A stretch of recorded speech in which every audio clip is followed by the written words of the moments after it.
Quick question. When was the last time you spent an hour just watching video after video or scrolling through short clips without even planning to? And when you finally stopped, how did you feel? Clear and refreshed, or a little foggy and drained? If it's the second one, there's actually a reason for that. And today we're going to talk about what's really going on. Welcome back to Corner Talk. I'm Miss Techie. In our last episode, we talked about screen time and how it affects our overall well-being as adults. I also share some personal tips that I use to stay balanced. If you missed it, go back and watch it first. It sets up everything in this series nicely. Today, we're going a little deeper. We're talking about what all that scrolling, especially through short videos, is doing to your brain. Not just how it makes you feel in the moment, but what the research says is actually happening over time. I'll break it down simply, tell you what the studies found, and share what I personally do about it. In 2025, Shalia and Roque published a study called From Screens to Cognition. They looked at 17 different studies that together covered more than 27,000 people, all adults aged 40 and older. That age group matters because most screen time research focuses on kids and teenagers. Adults, especially those of us in midlife and beyond, have mostly been left out of this conversation. And this study starts to change that. Their findings show that there are two different types of screen use, and they affect your brain in opposite ways. The first is active screen use. That means things like taking an online class, video calling with family or colleagues, designing something, writing, sending emails, or playing brain games like puzzles or logic challenges. This type of screen use was linked to better brain health, better memory, better focus, and better ability to plan and make decisions. One study even found that people who use computers regularly had a lower chance of cognitive decline over 4 years. Now here's a part that might make you a little uncomfortable. The second type is passive screen use.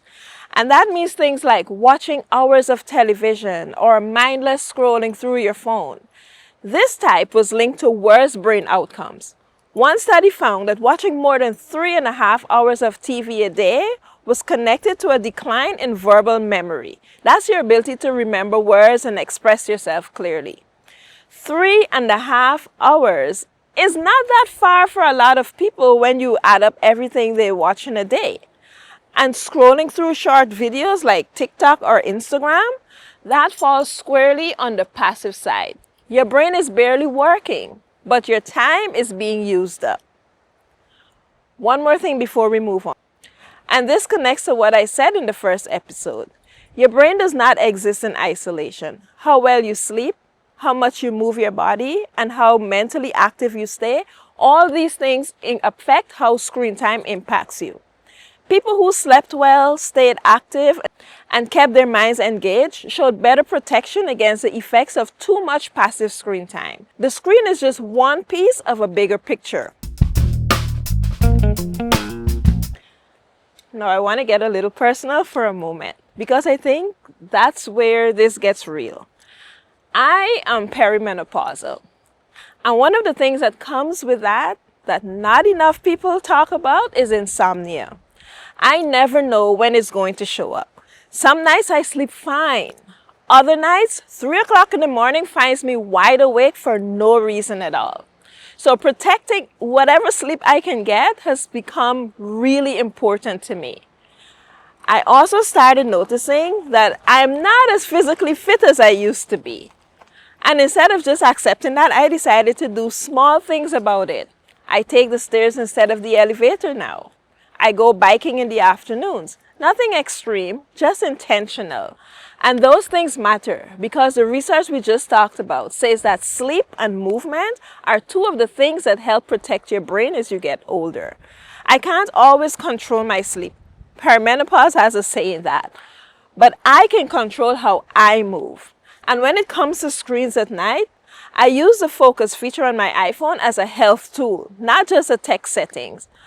I have it set to start winding me down at a specific time every night. And when it kicks in, videos go silent, notifications stop, and calls are blocked. I don't have to make a decision at midnight. The system already made it for me. You do what you can do, and you build systems to handle the rest. So what can you actually do with all of this? Here are 3 simple things the research points to. Number 1, be more intentional about what you do on your screen. Try to spend more time on things that make your brain work. Reading, learning, creating, video calling someone you love, playing a brain game. Active beats passive every time. Number 2, keep an eye on your passive screen time. Remember that 3.5-hour mark. Add up your TV, your short videos, your idle scrolling, and see where you land. That number might surprise you. Number 3, protect your sleep and move your body. These are not just general health tips. The research specifically found that they help shield your brain from the effects of too much passive screen use. I say that as someone whose sleep is not always in their own hands, but that's exactly why I protect what I can and build systems for the rest, as I said. Our screens are not going anywhere, and honestly, neither are we.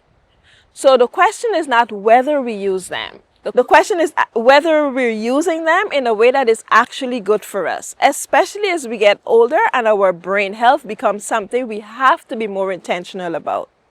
So I want to hear from you. What are you doing? Or what are you willing to start doing to take care of your brain as you get older?